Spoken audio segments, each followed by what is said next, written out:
গরু যে ডিপ্রেশনে চলে যেতে পারে তা কিন্তু আমার আগে জানা ছিল না। গত 3 দিনের অভিজ্ঞতায় আমি জানতে পেরেছি এই তথ্যটি সহ আরও অনেক তথ্য।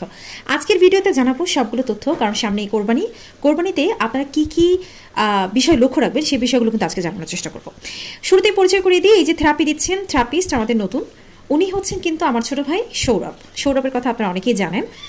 আসলে আমরা এতটাই অসহায় পড়েছি, গত 3 দিন আমাদের এই গরুটা কুষ্টিয়া থেকে আনা হয়েছে কোরবানির উদ্দেশ্যে, কিন্তু সে এক ফোঁটা জলও স্পর্শ করেনি, খাবার তো দূরের কথা।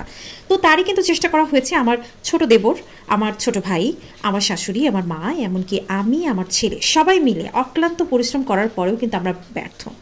অবশেষে আমরা বুঝতে পেরেছি যে আমাদের গরুটা কিন্তু ডিপ্রেশনে আছে, অর্থাৎ সে নতুন লোকেশনে এসছে, নতুন পরিবেশে এসে নিজেকে মানিয়ে নিতে তার সময় লাগছে, আর এই সময়টা কিন্তু আরও বেশি লাগতে পারে।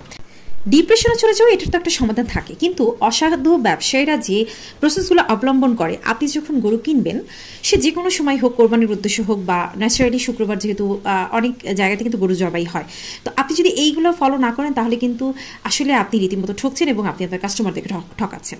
অসাধু ব্যবসায়ীরা যেটা করে, আমি যেটা শুনলাম, যে তারা এক প্রকারের জাউ তৈরি করে এবং সেই জাউটা প্রেশারাইজ করে, অর্থাৎ বাঁশ দিয়ে পেটের মধ্যে ফোর্স করে ভরা হয়, যাতে করে গরুটার পেটটা ফোলানো থাকে এবং কাস্টমার দেখে আগ্রহী হয়ে গরুটাকে নিয়ে নেয়। কিন্তু পরবর্তীতে যদি আপনি পালার উদ্দেশ্যে এই গরুটাকে নিয়ে আসেন, অথবা এইভাবে লং টার্ম সময় নিয়ে আপনি যদি কোরবানির উদ্দেশ্যে নিয়ে আসেন, তখন হবে কি যে গরুটা আর খাওয়া দাওয়া করবে না, গ্যাস হবে এবং তার রুচি শেষ হয়ে যাবে, এক পর্যায়ে কিন্তু মৃত্যু পর্যন্ত হতে পারে। তো এই ব্যাপারগুলো যখন হয় তখন কিন্তু আসলে খুবই সমস্যা, মালিকেরও সমস্যা এবং ওই প্রাণীটার যে কতটা ক্ষতি হচ্ছে বা তাকে কতটা কষ্ট দেওয়া হয়েছে এটা আসলে ভাবতে গেলে কিন্তু খুব খারাপ লাগে।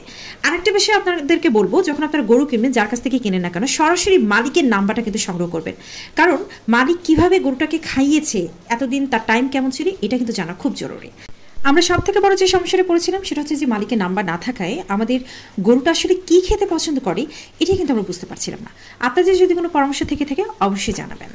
আরেকটা কথা বলতে চাই, অনেকে আমাদেরকে প্রশ্ন করেছেন যে 21-22 দিন আগে কোরবানির গরু কেনার আসলে কতটা যৌক্তিকতা আছে। শহরের বাড়িতে যেখানে আসলে নিজেদের বসবাসের জায়গাটাই কিন্তু খুব ছোট হয়ে থাকে, সেখানে আমরা একটা গরু লালন পালন করার সিদ্ধান্ত কেন নিয়েছি? কারণ এটা তো আসলে অনেক আসলে সময় সাপেক্ষ একটা ব্যাপার এবং কস্টলি একটা ব্যাপার। আসলে এখানে বলতে হবে যে গরু কোরবানি করার জন্য যেহেতু আপনি কিনবেন, সেই গরুটার প্রতি আপনার একটা ভালোবাসা যদি না থাকে, তাহলে কোরবানিটা কিন্তু একটু হালকা হয়ে যায় বলে আমি মনে করি।